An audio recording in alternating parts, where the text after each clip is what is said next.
దేవుడున్నాడు. యేసయ్య నీ కోసం దిగి వస్తాడు. నువ్వు ఎక్కడున్నాడో అక్కడికి వస్తాడండి.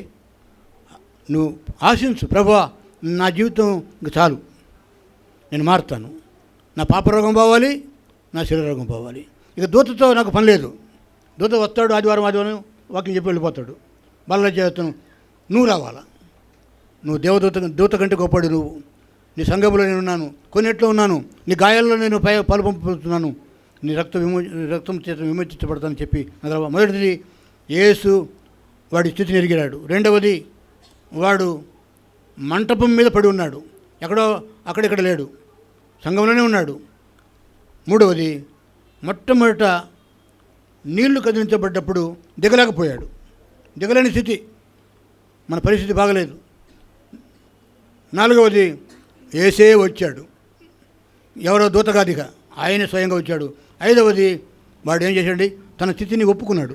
అయ్యా అందరికంటే నేను ముందుగా వెళ్ళాలని ఉంది, కానీ నా పరిస్థితిని బట్టి నేను వెళ్ళలేకపోతున్నాను.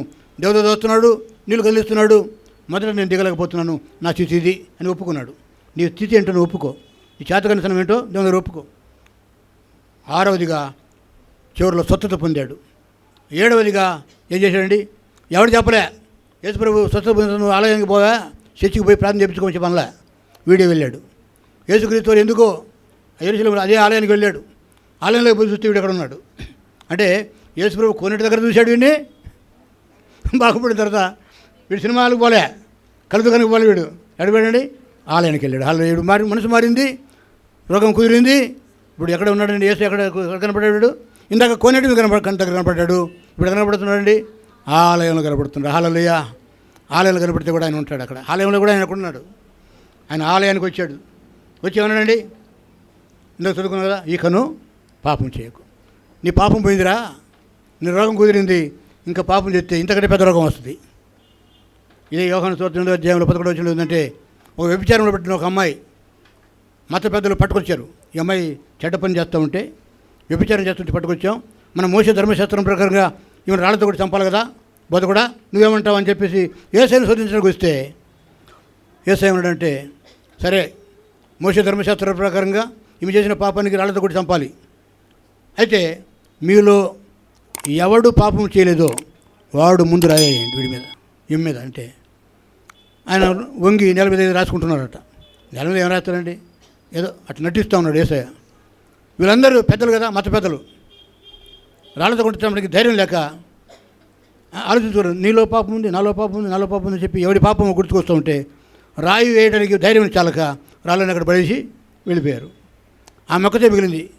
ఆ వ్యభిచారంలో పట్టుబడిన స్త్రీ యేసయ్య తల ఎత్తి చూశాడు, ఏమా ఎవరిని శిక్షించలేదా, ఎవరి మీద రాయలేదా అంటే, ఎవరిని శిక్షించలేదా అంటే, నేను కూడా నేను శిక్షించను, నేను కూడా నిన్ను శిక్షించను, ఇకను పాపం చేయకు, ఇకను పాపం చేయకు.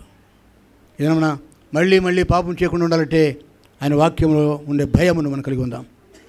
ప్రభు దేవదూత కంటే గొప్పవాడు, ఆలయ కంటే గొప్పవాడు, బలిపీఠం కంటే గొప్పవాడు. ప్రభును విశ్వసిద్దామా, ఆయనకు భయపడదామా, ఆయనను గమనించి ఆయన దగ్గర ప్రార్థన చేద్దాం. ప్రభును సాధించను గాక. పరిశుద్ధతలో పైకెత్తి సృష్టించాం, ఆరాధించాం, ప్రార్థన చేసుకుందాం. మహా గొప్ప దేవా, మా యేసయ్య, కోనేటి దగ్గర పడి ఉన్నటువంటి ఆ కుంటివాని, ఆ గుడ్డివాని, లేక ఆ రోగము తెలియనటువంటి ఆ యొక్క ఆలోచన అనేటువంటి ఆ వ్యక్తిని మేము ధ్యానించాం.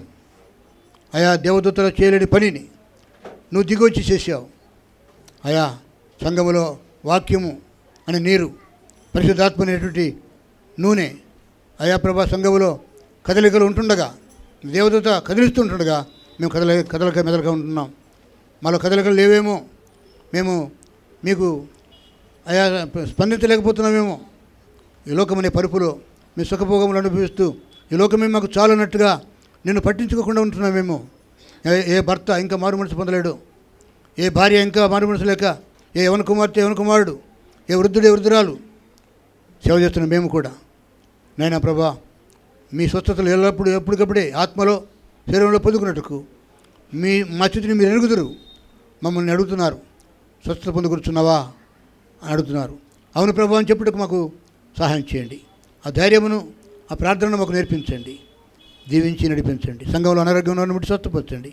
ఇంకా పాపములలో అపరాధములలో సత్యం వారి ఉన్నవారు ఎవరైనా ఉంటే వారిని దర్శించండి. ఇది మతము కాదని, ఈ మార్గము సత్యము జీవము తెలుసుకున్నట్టుకు, సంఘ సహవాసాన్ని ప్రతి ఒక్కరు కోరుకున్నట్టుకు, సంఘం అనే కోనేటిలో కృపానిలయం అనేటువంటి బేతస్థ అనుభవంలోకి ప్రతి ఒక్కరు రావడానికి మీ కృప చూపించండి.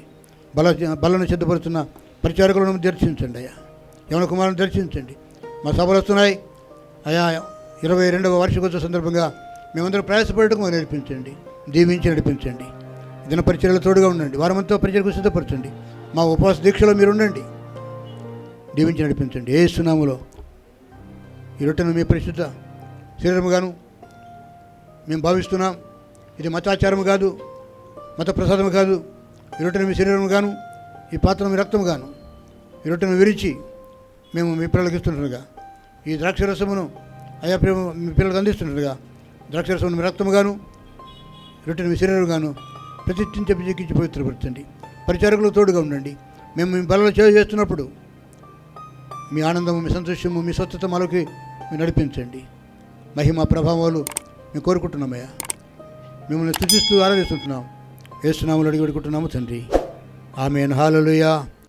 తండ్రి దేవుని ప్రేమ, ప్రభువైన యేసుక్రీస్తు వారి కృప, పరిశుద్ధాత్మ దేవుని అన్యోన్య సహవాసము, ప్రియ సంఘ సహవాసము మనందరికీ, మన కుటుంబాలకు, సంతానములకు, సమస్తములకు, సంఘమునకు, పరిచర్యకు, సకల పరిశుద్ధులకు, ప్రపంచ సంఘానికి, ప్రపంచ ప్రజలకు, ప్రభుత్వాలకు ఇప్పుడు ఎల్లప్పుడు సదాకాలం తోడుగా ఉండి కాపాడి భద్రపరిచి దీవించి స్వస్థపరిచి విజయ పదవులు నడిపించునుగాక. ఆమేన్. హల్లెలూయా. యేసు రక్తమునకే జయం. ప్రభు యేసు రక్తమునకు సంపూర్ణ విజయం. అపవాది క్రియలకు అంత నాశనము కలుగునుగాక. ఆమేన్, ఆమేన్, ఆమేన్.